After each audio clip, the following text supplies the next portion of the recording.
ITI Malhotra YouTube channel में आप सबका स्वागत है। आज फिर हम फीटर ट्रेड थ्योरी से MCQ लेकर आए हैं, जो कि CBT एग्जाम यानी जो ITI का ऑनलाइन एग्जाम होता है उसमें सेम हूबहू क्वेश्चन यहीं से पूछा जाएगा। तो आप लोग देखना ना भूलें और अधिक से अधिक अपने दोस्तों मित्रों के साथ शेयर करें और PDF के लिए टेलीग्राम अवश्य ज्वाइन करें। तो चलते हैं क्वेश्चन की तरफ। देखिए क्वेश्चन क्या है कि x के रूप में चिन्हित भाग का नाम क्या है। तो सबसे पहले हम देख लेते हैं ये सीट कटर है। ये क्या है? Seat cutter. हम लोग इसके पार्ट्स का नाम पहले देख लेते हैं क्या क्या है। देखिए यहाँ पे जो ऊपर से दिया गया है ये वाला पार्ट्स, ये क्या है? यह वर्टिकल एडजस्टमेंट। क्या है? Vertical adjustment. और जो साइड में दिया है ये है हॉरिजेंटल एडजस्टमेंट। क्या है? Horizontal adjustment. आगे यहाँ पे ये जो पाइप दिया गया है ये पाइप है इनकी फ्यूज गैस या एसिटिलीन वगैरह। फिर यहाँ उस एक साइड में, उस साइड में ऑक्सीजन। क्या है? ऑक्सीजन। आगे देख लेते हैं, ऑक्सीजन हो गया। और यहाँ पे देख लेते हैं ये वाला जो लाइन दिया गया है कटिंग ऑक्सीजन बल्ब। क्या है? Cutting oxygen control bulb. एक फिर यहाँ पे है प्रीहीट कंट्रोल बल्ब। और यहाँ पे आगे ये वाले पार्ट्स है, ये पार्ट्स क्या है? ये ट्रैक है। क्या है? ट्रैक, जिसमें हम लोग आगे पेन की स्लाइड कर सकते हैं, आगे पीछे आवश्यकता अनुसार इसको घिसका सकते हैं। और यहाँ पे एक वायर है, यह करेंट केबल। क्या है? Current cable. तो सभी पार्ट्स के नाम देख लिए। तो अब चलते हैं क्वेश्चन की तरफ। क्वेश्चन में क्या बोला कि एक्स के रूप में चिन्हित भाग का नाम क्या है। तो एक्स के रूप में जो ये वाला है इसका क्या बता है? तो यह वर्टिकल एडजस्टमेंट। क्या है? Vertical adjustment. देखिए यहाँ पे ऑप्शन नंबर डी है, vertical adjustment. Option number D vertical adjustment है। चलते हैं नेक्स्ट अगले क्वेश्चन की तरफ। ऑक्सीजन सिलेंडर की भंडारण क्षमता क्या है? इनकी ऑक्सीजन सिलेंडर भंडारण स्टोर। क्या? स्टोर इनकी कैपेसिटी जो है, इसकी क्षमता क्या है? इनकी एक सहन की जो ऑक्सीजन सिलेंडर है इसकी क्षमता क्या है? तो इसकी क्षमता क्या है? 7 metre cube. 7 metre cube. Option number A होगा इसका। और वही हम लोग देख लेते हैं थोड़ा, एसिटिलीन सिलेंडर की क्षमता क्या होता है? एसिटिलीन 3.5 मीटर क्यूब से 8.5 मीटर क्यूब तक। लेकिन हम लोग साधारणतः प्रयोग कितना करते हैं? तो 6 मीटर एम क्यू, यानी कि 6 मीटर एम क्यू को प्रयोग करते हैं हम लोग साधारणतः। तो ये समझ गए कि ऑक्सीजन सिलेंडर की क्षमता, यानी कि ऑक्सीजन सिलेंडर की भंडारण क्षमता क्या है? तो 7 M Q. Option number A हो जाएगा। चलते हैं फिर नेक्स्ट अगले क्वेश्चन की तरफ। देखिए अगला क्वेश्चन क्या है कि गैस कटिंग के दौरान शरीर को, यानी कि शरीर पर उड़ने वाले चिंगारी से बचने के लिए क्या उपयोग किए? चिंगारी से बचाने के लिए उपयोग किए जाने वाले उपकरण का नाम क्या है? तो ध्यान से देखिए इधर, गैस कटिंग के दौरान शरीर को उड़ने वाले चिंगारी से बचने के लिए उपयोग की जाने वाले उपकरण का नाम क्या है? तो देख लेते हैं। ऑप्शन ए है चमड़े की टोपी। अगर मान लीजिए हम चमड़े की टोपी पहनते हैं तो क्या वो तो सिर का ना सेफ्टी रहेगा। और चमड़े के एप्रॉन, चमड़े के जूता, तो चमड़े के जूता तो क्या होगा? वो पैर के लिए होगा। और कटिंग ग्लोव्स, तो ग्लोव्स क्या होगा? हाथ के, यानी कि हाथ में पहनने के लिए। तो हम लोग को इसका सही आंसर क्या होगा? तो इसका सही आंसर होगा इनके शरीर को ढकने के लिए एप्रॉन। तो देखिए एप्रॉन कैसा होता है।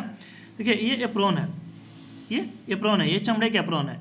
इससे क्या होगा? इससे हम लोग शरीर पर जो चिंगारियाँ पड़ेगी उससे बचने के लिए इनकी सुरक्षा रखता है। तो इसका सही आंसर क्या होगा? इसका सही आंसर होगा ऑप्शन नंबर बी, चमड़े की एप्रॉन। ये देख लिए एप्रॉन, ये अलग से फिगर लिया गया। चलते हैं नेक्स्ट अगले क्वेश्चन की तरफ। अगला क्वेश्चन क्या है कि गैस वेल्डिंग में उपयोग के बाद लौ को कैसे बुझाएं? तो लौ को कैसे बुझाएं? तो देखिए सबसे पहले हम लोग क्या देखते हैं कि लौ को बुझाने के लिए क्या करते हैं हम लोग? जो अगर बैक फायर, इस लौ जो पढ़े थे पिछले में, जो आग जैसे ये लौ, इसमें अगर लौ भी बढ़ता है तो इसमें क्या होगा? इस लौ को बुझाने के लिए, इनके लौ को कैसे बुझाएंगे गैस वेल्डिंग में? तो देख लेते हैं। सबसे पहले देखते हैं बैक फायर, यानी कि बैक फायर होगा तो उसको कैसे बुझाएंगे, तो बैक फायर के लिए पहले ऑक्सीजन बल्ब को और उसके बाद एसिटिलीन बल्ब को बंद करते हैं। ऑप्शन जो सी दिया गया इसमें कि पहले ऑक्सीजन, अगर बैक फायर को बुताना होगा बैक फायर में तो क्या करेंगे हम लोग, ऑक्सीजन बल्ब को पहले और उसके बाद में एसिटिलीन बल्ब को। क्यों, देखिए क्यों, क्योंकि अगर आग लगने के लिए तीन कारण के तीन चीज़ों की आवश्यकता अवश्य होती है, ईंधन, ऊष्मा और ऑक्सीजन। अगर इन तीनों में से अगर कोई एक भी नहीं रहेगा, चाहे ईंधन हो गया और ऑक्सीजन रहेगा, अगर ऊष्मा नहीं रहेगा तो आग नहीं लगेगा। तो ये तीनों की जरूरत होती है, इसीलिए हम लोग सबसे पहले ऑक्सीजन बल्ब को बंद कर देते हैं, उसके बाद में एसिटिलीन को बंद करते हैं। आगे देख लेते हैं नॉर्मल के लिए, यानी कि नॉर्मल गैस वगैरह के, गैस वेल्डिंग के लिए, सब के लिए उपयोग किसका, यानी कि कैसे बताएंगे, तो सबसे पहले एसिटिलीन बल्ब को बंद करते हैं, उसके बाद में ऑक्सीजन को बंद करते हैं। तो इसका सही आंसर होगा ऑप्शन नंबर डी। क्या होगा, ऑप्शन नंबर डी हो जाएगा, यानी कि गैस वेल्डिंग में उपयोग के बाद लौ को कैसे बुझाएं, तो एसिटिलीन बल्ब को पहले और ऑक्सीजन को बाद में, यानी कि ऑक्सीजन बल्ब को बाद में बंद करते हैं। ये समझ गए। फिर चलते हैं नेक्स्ट अगले क्वेश्चन की तरफ।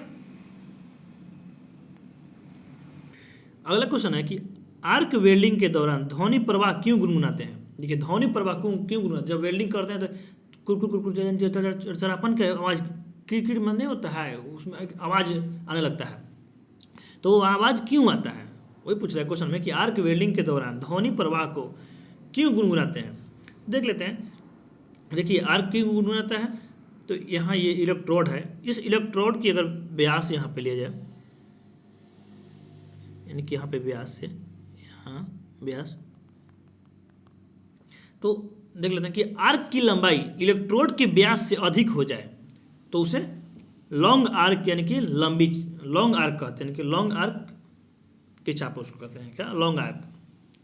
अगर आर्क की लंबाई इलेक्ट्रोड के व्यास से कम हो जाए तो उसे लघु चाप कहते हैं। क्या कहते हैं, लघु चाप, यानी कि शॉर्ट आर्क, उसको शॉर्ट बोलते हैं। आगे अगला देख लेते हैं कि आर्क की लंबाई और इलेक्ट्रोड की व्यास जो है दोनों बराबर होते हैं, उसे उचित आर्क बोलते हैं। क्या कहते हैं, उसे उचित आर्क बोलते हैं।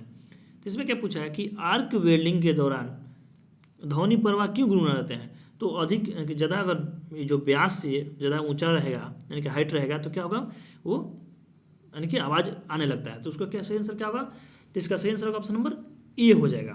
क्या होगा इसका सही आंसर, ऑप्शन नंबर ए हो जाएगा, लंबी चाप की लंबाई, यानी कि लॉन्ग आर्क लेंथ। तो समझ गए।